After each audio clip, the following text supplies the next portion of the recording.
আল্লাহ তাআলা কোরআনুল কারীমের ভিতরে বলেন, সূরা বাকারা আয়াত নাম্বার 227 নম্বর আয়াত, আল্লাহ বলেন, ইন্নাল্লাযীনা আমানু ওয়া আমিলুস সালিহাত ওয়া আকামুস সালাতা ওয়া আতুজ যাকাতা লাহুম আজরুহুম ইনদা রাব্বিহিম ওয়া লা খাউফুন আলাইহিম ওয়া লা হুম ইয়াহজানুন। আল্লাহ বলে, ওই সমস্ত মুমিন যারা ঈমান আনয়ন করেছে এবং আমলে সলে করেছে, ওয়া কামুস সালাত এবং তারা নামাজ কায়েম করে, ওয়া আতুজ যাকাত এবং তারা যাকাত আদায় করে, লাহুম আজরুহুম ইনদা রাব্বিহিম, তাহলে তাদের প্রতিদান তাদের মালিকের দরবারে রয়েছে, ওয়া লা খাউফুন আলাইহিম ওয়া লা হুম ইয়াহজানুন।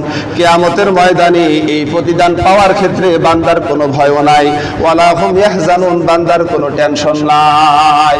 সূরা বাকারার অন্য আয়াতে আল্লাহ তাআলা বলেন, কেউ যদি আল্লাহ রাস্তার ভিতরে ব্যয় করে তাহলে এই ব্যক্তির উদাহরণ হলো ওই ব্যক্তির মতো একটা শস্য দানা ক্ষেতের ভিতরে বুনলেন, ওই শস্য দানা থেকে 7টা শীষ বের হইল, সাবা সুম্বুলাতিন মিয়াতু আলফা, 7টা শীষ বের হয়েছে এবং 7টা ধানের শীষের ভিতরে প্রত্যেকটা শীষের ভিতরে 100 করে দানা আছে। কেউ যদি আল্লাহ রাস্তার ভিতরে 1 টাকা যাকাত দেয় তাহলে আল্লাহ তাআলা তার সম্পদ 700 গুণ বৃদ্ধি করে দিয়ে দেয়। সুবহানাল্লাহ। অন্য আয়াতে সূরা নিসা আল্লাহ তাআলা আয়াত নাম্বার 162 আল্লাহ বলেন, ওয়াল মুকিমুনাস সালাতা ওয়াল মুতুনাজ যাকাতা ওয়াল মুমিনুনা বিল্লাহি ওয়াল ইয়াউমিল আখির উলাইকা সানুতিহিম আজরান নাযীবা। ওই সমস্ত মুসলমান যারা নামাজ কায়েম করে, ওয়াল মুতুনাজ যাকাতা এবং তারা যাকাত আদায় করে, ওয়াল মুমিনুনা বিল্লাহি ওয়াল ইয়াউমিল আখির, এমত অবস্থায় তারা আল্লাহর প্রতি ঈমান আনয়ন করেছে এবং আখিরাতের দিবসের প্রতি ঈমান আনয়ন করেছে, আল্লাহ বলেন, উলাইকা সানুতিহিম আজরান নাযীমা, এই সমস্ত ব্যক্তি অতি শীঘ্র তারা কিয়ামতের ময়দানে অসংখ্য বড় সওয়াবের অধিকারী হয়ে যাবে। সুবহানাল্লাহ বলেন। এখন আসুন, যার ভিতরে মাল আছে এরপরও যদি যাকাত না দেয় তাহলে তাদের শাস্তি কি হবে? আল্লাহ বলেন, সূরাতুত তাওবা আয়াত নাম্বার 34 থেকে 35 আল্লাহ বলেন, ওয়াল্লাযীনা ইয়াকনিজুনাজ যাহাবা ওয়াল ফিদ্দাতা ওয়া লা ইউনফিকুনাহা ফি সাবিলিল্লাহ ফাবাশশিরহুম বিআযাবিন আলীম। আল্লাহ বলে, ওই সমস্ত মুসলমান ইয়াকনিজুনাজ যাহাবা, যারা স্বর্ণ জমা করে রেখেছে, ওয়াল ফিদ্দাতা অথবা রূপা জমা করে রেখেছে অথবা তার মূল্য জমা করে রেখেছে, ওয়া লা ইউনফিকুনাহা ফি সাবিলিল্লাহ, এই সমস্ত মুসলমান যদি আল্লাহ রাস্তার ভিতরে যাকাত না দেয়, আল্লাহ বলে, নবীজি ফাবাশশিরহুম, ওই সমস্ত মুসলমানদের সুসংবাদ দেন, বিআযাবিন আলীম, যন্ত্রণাদায়ক শাস্তি। শাস্তি কিভাবে দেওয়া হবে? আল্লাহ বলেন, ইয়াউমা ইউহমা আলাইহা ফি নারি জাহান্নামা ফাতুকওয়া বিহা জিবাহুহুম ওয়া জুনুবুহুম ওয়া যুহুরুহুম হাযা মা কানাসতুম লিআনফুসিকুম ফাযুকু মা কুনতুম তাকনিজুন। আল্লাহ বলে, কিয়ামতের ময়দানে এই সমস্ত মানুষ যারা যাকাত আদায় করে নাই, ইয়াউমা ইউহমা আলাইহা ফি নারি জাহান্নামা, সেদিন জাহান্নামের আগুনের মাধ্যমে তাদের ধন সম্পদগুলোকে উত্তপ্ত করে, জাল দিয়ে দিয়ে উত্তপ্ত করে, ফাতুকুহা বিহা জুবাহুহুম ওয়া জুনুবুহুম ওয়া যুহুরিহিম, এই সম্পদগুলো উত্তপ্ত করে তাদেরকে সেক দেওয়া হবে। ফাতুকুহা বিহা, কোন জায়গায় সেক দেবে? আল্লাহ বলেন, জিবাহুহুম, বান্দার লোলাট, বান্দার কপালে, ওয়া জুনুবুহুম, বান্দার পার্শ্বদেশে, বান্দার পাশে পাশে পার্শ্বদেশ, এইটাকে বলছে, ওয়া যুহুরুহুম, বান্দার পিঠের ভিতরে। আর মালগুলো বলবে, হাযা মা কানাসতুম লিআনফুসিকুম, আমি হলাম তোমার সেই সম্পদ যা তুমি তোমার নিজের জন্য জমা করে রেখেছিলা। ফাযুকুম, আজকে আস্বাদন করো, মা কুনতুম তাকনিজুন, তুমি যে সম্পদ জমা করে রাখছিলা আজকে তার শাস্তি তুমি ভোগ করো। আবার হাদিসের ভিতরে রাসূল বলেন, বুখারী শরীফের হাদিস, রাসূল বলেন, মান আতাহুল্লাহু মালান ফালাম ইউদ্দি যাকাতাহু মুসলিলা লাহু ইয়াউমাল কিয়ামাতি সুজান।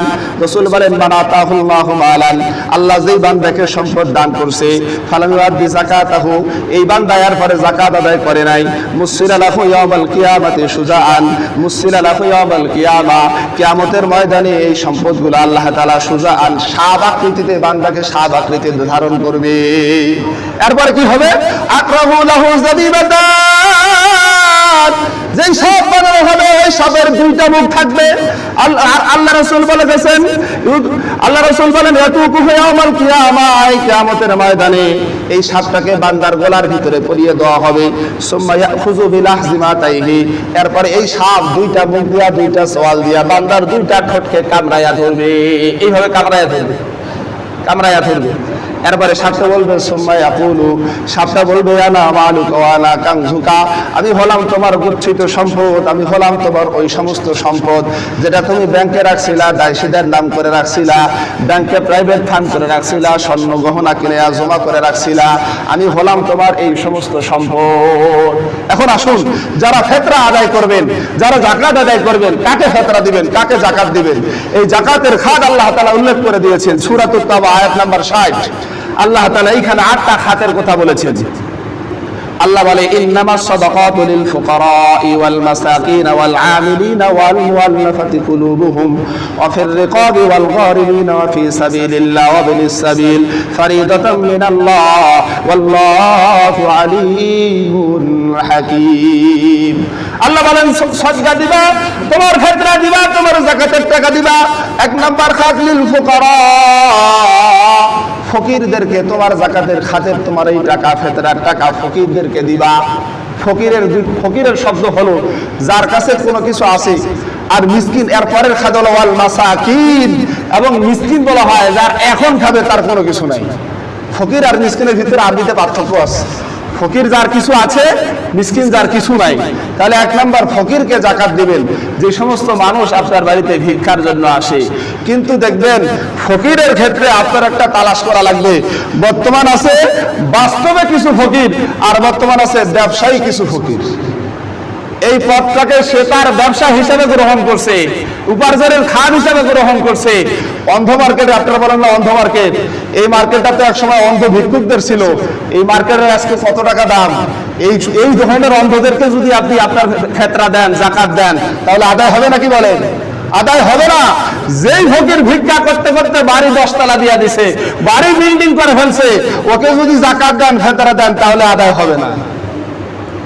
ওয়াল মাসাকিন, এবং যারা মিসকিন তাদেরকে আপনারা ফিতরা দিবেন, যাকাত দিবেন। ওয়াল আমিলিনা, এবং যারা যাকাত উত্তোলন করে। এই খাতটা মানসুখ হয়ে গেছে, বাতিল হয়ে গেছে। বলবেন কেন? এই খাতটা তখন হবে যখন এ দেশে ইসলামী শাসন প্রতিষ্ঠা হবে, আর সরকারের পক্ষ থেকে এই যাকাত উত্তোলনকারী কর্মী থাকবে, তখন সেই যাকাত উত্তোলন কর্মীকে যাকাত দিলে যাকাত আদায় হবে।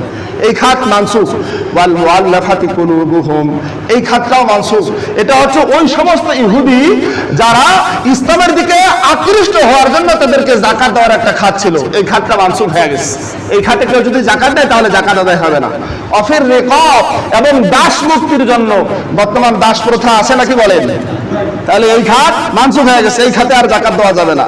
ওয়াল গারিমিনা, এবং যারা ঋণী ব্যক্তি আছে, এই ঋণী ব্যক্তিকে যদি আপনি যাকাত দেন তাহলে যাকাত আদায় হবে। ওয়া ফি সাবিলিল্লাহ, এবং আল্লাহর রাস্তার ভিতরে যারা আছে, আল্লাহর রাস্তার মুসাফির, তাহলে তাদেরকে যদি যাকাত দেন তাহলে যাকাত আদায় হবে। ওয়া বিনিস সাবিল, এবং যারা আল্লাহর রাস্তার মুসাফির। একটা আছে আল্লাহর রাস্তার ভিতরে যারা জিহাদ করতেছে, আরেকটা যারা আল্লাহর রাস্তার ভিতরে মুসাফির। এই দুই খাতেও যদি যাকাত দেন, তারা যদি নিসাব পরিমাণ মানেরও মালিক থাকে, তারপরও যাকাত দিলে যাকাত আদায় হয়ে যাবে। আল্লাহ বলেন ফারিদাতাম মিনাল্লাহ, যাকাতের খাত, ফিতরার খাত আল্লাহর পক্ষ থেকে নির্ধারিত।